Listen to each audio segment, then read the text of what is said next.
What's up, everyone? I'm Wesley, and today I had the Fuji XM5 fresh off the truck. Last minute curveball for my trip. How does it stack up against the Sony A7C or the GR3X? Well, that's what I wanted to find out. And when it finally came in stock at B&H, I pounced. Gas? Maybe.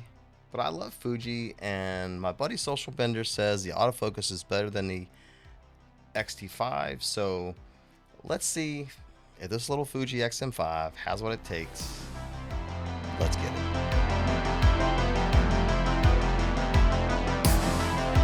See, I switched to Sony almost 6 months ago, and for the most part, it's been good. Not great, but good. Why? Not because the camera's lacking, not at all. The A7R5 was with me in Oregon last week, and the A7C2 I've tested over and over, and they're very, very, very capable cameras. I've shown over and over how well it nails everything I've thrown at it. But one very important thing. Sonys are boring, dude. This is art, guys. Specs matter, and I get what folks like Roman Fox or James Popsy are saying. The Sony A7R5 just gets out of your way. And it does when you're in the field. They just do not inspire me whatsoever. Looking through the viewfinder is very, very uninspiring. It's a 9.6 million dot EVF on the A7R5, but the files look nothing like they do in the viewfinder. Through the viewfinder, they look very sterile. People in my photography circle always say Sonys are for work, not fun, and that has not resonated more with me now after 6 months of using the Sonys. And that brings me back to this XM5. Let me bring it all back. And also my recently acquired X Pro 2 for that matter. I mean, I love using them, and they inspire me to go out and shoot. They make me want to take them with me to go shoot somewhere.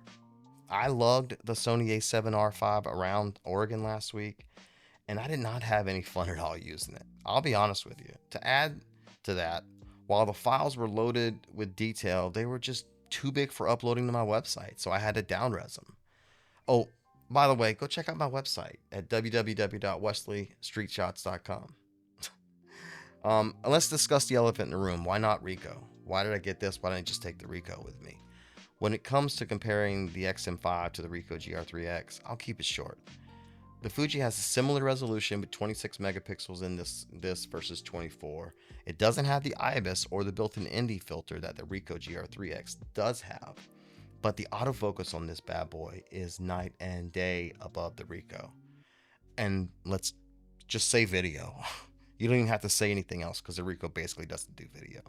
This thing does great 4K log video. It has 3 mics built in, which I need to test more, but it's got the specs for video and photo. And I still prefer the Fuji files. I'm not saying the Ricoh files are bad. Those files are great. Once I found this in this form factor, just a little bit larger than the GR3, but with both video and photo, is a no-brainer.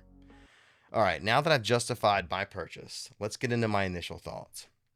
I just got this, but I am very familiar with Fuji at this point, so it's going to be easy to set up. It's going to be easy to use, and I'm going to go do that right now. Cut! It is set up. Let me take a picture. All right, guys, I just finished setting this bad boy up, so let's talk specs.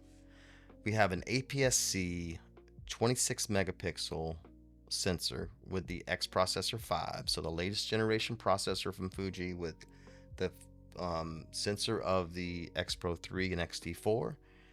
We also have image stabilization in video only, which is digital image stabilization. It uses an electronic and mechanical shutter. It's got your typical ISO range, 160 to 12,800, but 51,200 extended. I wouldn't recommend going up that far. Burst rates at 8 frames per second mechanical, 30 frames per second electronic shutter. It does 6.2K open gate recording at 30p, 24 and 25p.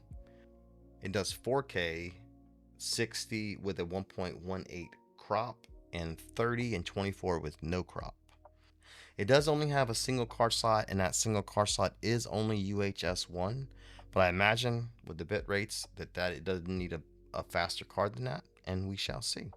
It weighs 355 grams with the battery and the card in it, and it uses the same NP W126S battery that the X Pro series uses as well. So let's get to the photography experience. So the lack of a viewfinder isn't the best, but having a Ricoh GR3X, I know this is something that you can simply adjust to over time. And I have not had any issues adjusting to the Ricoh GR3X, and I don't imagine I'm going to have any issues adjusting to this. And if you think about it, similar to the Nikon ZF, where it has the autofocus of the Z8 with a lower 24 megapixel sensor, and it works so much faster than even the Z8. This should do the same, having the XT4 sensor with the XT5's processor in it. So we're going to find out as we test it some more. This should make the Ricoh all but obsolete because of the video features, which we'll get into next. While I continue to search for the perfect hybrid camera, this checks most of the boxes, and video is where the camera shines. The video performance is stellar, 422 10-bit F-Log2, and a tiny little body like this. We're talking this little thing? Come on. It's fantastic. Cannot wait. Then you add the film sims. What? And you can still shoot log too. I mean, it's got a dedicated vlog mode, a product review mode. So many features for such a compact little camera. Yeah, the bit rates are not quite as high as the XT5 or the XH2S, but it's perfectly acceptable for YouTube, filming family videos, and so on. Maybe B-roll as well. Let's get on to the next point, and that's size matters. The one thing that I found after a week in Oregon with the A7R5 is that size matters. That's what she said. I can't help myself. Sorry. It's just too heavy combined with the 35mm f1.4 G Master lens to travel extensively with. And when I travel, space is always an issue. I need gear that I can fit in my bag, and the Sony proved to be just too large for long-term use in the field. Now the XM5 is only slightly larger than the Ricoh GR3X and much smaller than the XT5, or look, even this X Pro 2 right here. Much smaller. Given the features, this should hit the sweet spot. Now, where it misses, let's talk about that. There are some spots where I wish they did something different. And that's to start with weather sealing. There's no weather sealing on this camera. The lens has weather sealing on it, but there's no weather sealing on this camera. And if you go back and watch my rain tests on the XT5, you'll see weather sealing matters. And I would not recommend you do that with this, or the Ricoh for that matter, because it also doesn't have weather sealing. So that's worth noting. It does not have weather sealing. Now, it also only has one card slot, and that's a UHS 1 card slot on top of it. And I don't think they could fit another card slot in here, but it's worth mentioning. Now, the A7C doesn't have but one card slot, and neither does the Ricoh GR3X.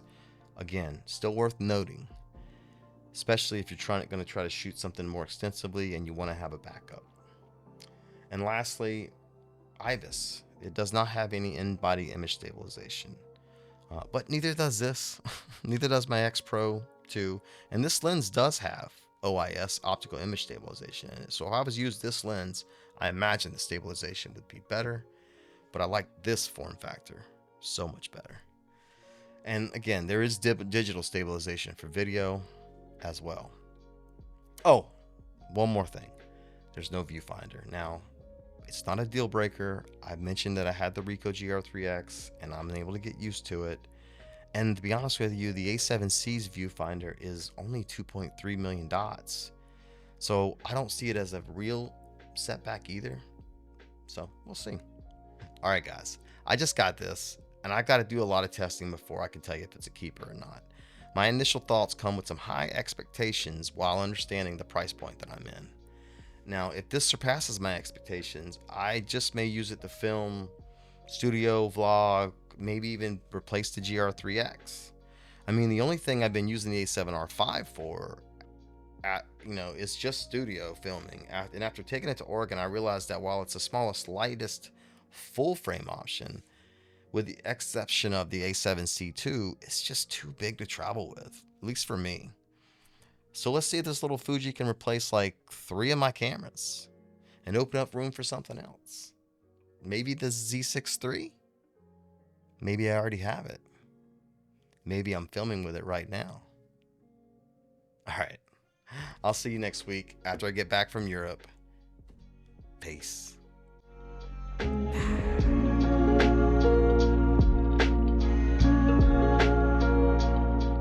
have something with me today. I'm sure you guys can see this, hopefully. It finally came in the mail.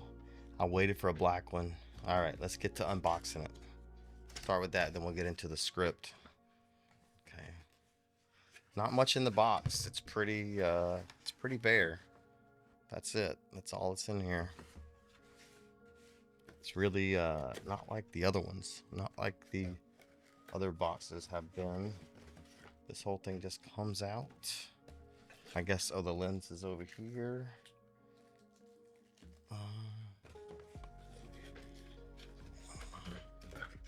So is the battery. Battery and lens on this side. Battery and lens on this side. Let's see where the camera's at. The most important part. Oh, there it is. Holy smokes, this thing is tiny. Tiny, look how tiny it is. There it is, guys. There it is. It's tiny. like literally size of my palm tiny. Wow. Anything else in there? Nope. Not even a... There's not even a charging cable. Come on, guys. What's up with that? Alright. No charging cable, but hey. What it is what it is. Alright. Let's get to the actual... meat and potatoes.